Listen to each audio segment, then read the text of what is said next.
Siempre he sido escéptico con estas historias de fantasmas. Lugares malditos, espíritus atrapados. Estas cosas nunca me convencieron, al menos hasta esa noche.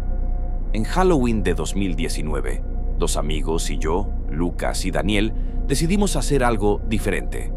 En lugar de una fiesta o un bar, alquilamos una noche entera en la casa del asesinato del Machado, en Villisca, Iowa. Sí, exactamente la casa donde, en 1912, 8 personas fueron brutalmente asesinadas mientras dormían. Pensamos que sería divertido. Era solo una casa vieja, nada más. Cuando llegamos, era tarde. La madera del balcón crujió en cuanto subí el primer escalón. Las ventanas eran pequeñas, oscuras, y parecían volver a mirarnos. El conserje nos mostró cada habitación, la sala de estar con muebles antiguos, la cocina y, sobre todo, las habitaciones donde se encontraron los cuerpos. Todo había sido restaurado para que se viera exactamente como estaba en 1912. Cada detalle, incluyendo el hacha expuesta detrás de un cristal agrietado. La noche cayó rápido. No había señal de celular, y la única iluminación provenía de las linternas que trajimos. A medianoche, decidimos subir al piso de arriba, donde habían muerto los hijos de la familia Moore. Daniel, que siempre fue el más valiente, sugirió: «Vamos a borrar todo y permanecer en silencio. Si hay algo aquí, lo escucharemos». Apagamos las linternas. La casa estaba completamente oscura, y fue ahí que empezó. Primero escuchamos un saldido en la escalera, después un segundo y un tercero, como si alguien estuviera subiendo escalón por escalón, lentamente. Me he congelado. Lucas tomó mi brazo y susurró: «¿Estás escuchando eso?» Sí, estaba muy claro. De repente algo golpeó con fuerza la barandilla. El sonido resonó por toda la casa, como si un objeto pesado hubiera sido arrastrado. Era exactamente el ruido del metal raspando la madera. Un ruido seco, necesito, inconfundible. Miré hacia el pasillo. Al final de él había una sombra fija, alta, inmueble, como si alguien nos estuviera observando en la oscuridad. Y fue en ese momento cuando miré el reloj de mi teléfono. 0:45. La misma hora en que ocurrieron los asesinatos, según los registros de la época. La sombra dio un paso, el piso crujió, otro paso. Sentí que el suelo temblaba. Lucas encendió la linterna, pero no había nada allí. El pasillo estaba vacío. Bajamos corriendo. La cocina estaba helada, como si todas las ventanas se hubieran abierto, pero no había viento. Fue entonces cuando notamos un detalle que no estaba allí antes. La puerta principal, que habíamos cerrado, estaba abierta.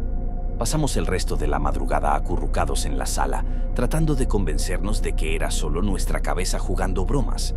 Pero a las 3:07 escuchamos risas de niños que venían de arriba. Risas bajas, largos, inhumanos. Cuando salió el sol, salimos sin mirar atrás. 2 semanas después recibí un mensaje de Daniel. Había escuchado un golpe en la ventana de su habitación alrededor de la medianoche. Afuera había pequeñas marcas de manos, como las de los niños de la casa. Todavía no sé qué pasó esa noche, pero sé que desde entonces ya no dudo de nada.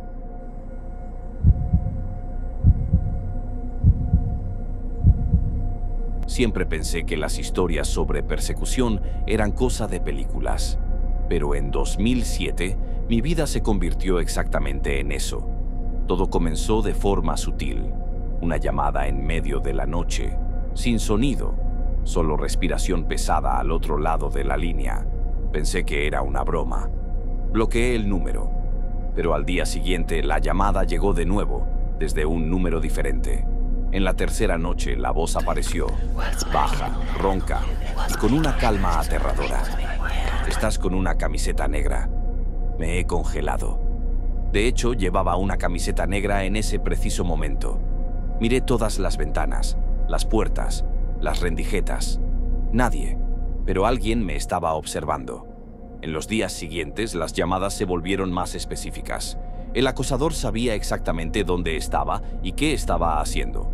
Poniendo agua en la estufa, mejendo en el celular, de pie en la ventana del dormitorio.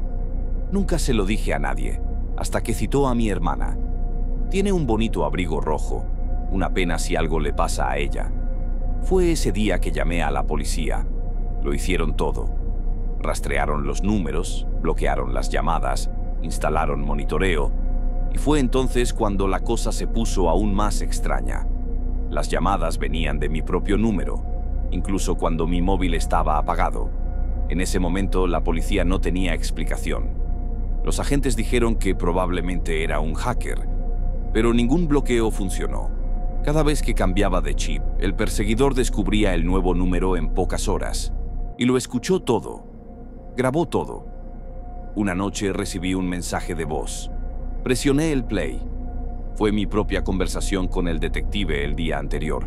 Tenía acceso a mis llamadas y probablemente al micrófono de mi teléfono móvil. No entiendes, estoy aquí. Su voz era demasiado tranquila, como quien ya sabe que estás preso. En los días siguientes comencé a notar sonidos extraños dentro de la casa, pasos ligeros, toques en la pared, susurros que parecían venir del techo. Pero nunca había nadie. Luego vino la peor conexión. Fue alrededor de las 2:17 de la mañana. El teléfono sonó y cuando contesté, susurró: «Puedo verte durmiendo». Mi sangre se heló. Me levanté al mismo tiempo, miré por la ventana, y en el terreno frente a mi casa había una sombra inmóvil, parada, la cara cubierta, un celular en la mano. La policía nunca lo encontró. Ellos rastreaban, y la señal siempre volvía a mi propia casa. La última llamada que recibí fue hace 3 meses. Desde entonces, silencio.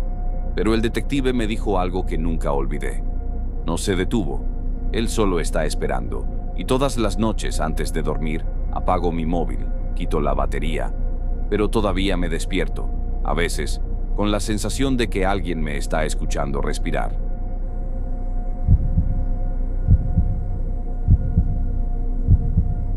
Mi esposa y yo compramos nuestra primera casa en octubre de 2010. Nos enamoramos de ella en cuanto la vimos. Tenía todo lo que queríamos y algunos extras. En el primer mes todo fue genial. Mucha pintura y decoración, hasta que quedé como queríamos. Entonces, cosas extrañas comenzaron a suceder al azar. Primero, eran cosas pequeñas, como cosas que se movían al piso de arriba, colocadas en habitaciones completamente diferentes de donde deberían estar. Lo atribuí a que mi esposa se olvidó de volver a colocar las cosas en su lugar. La casa también comenzó a crujir, muy fuerte. Esta es una casa relativamente nueva, así que pensé que probablemente se estaba acomodando, como ocurre con la mayoría de las casas nuevas. Un día mi esposa y yo estábamos preparando la cena en la cocina.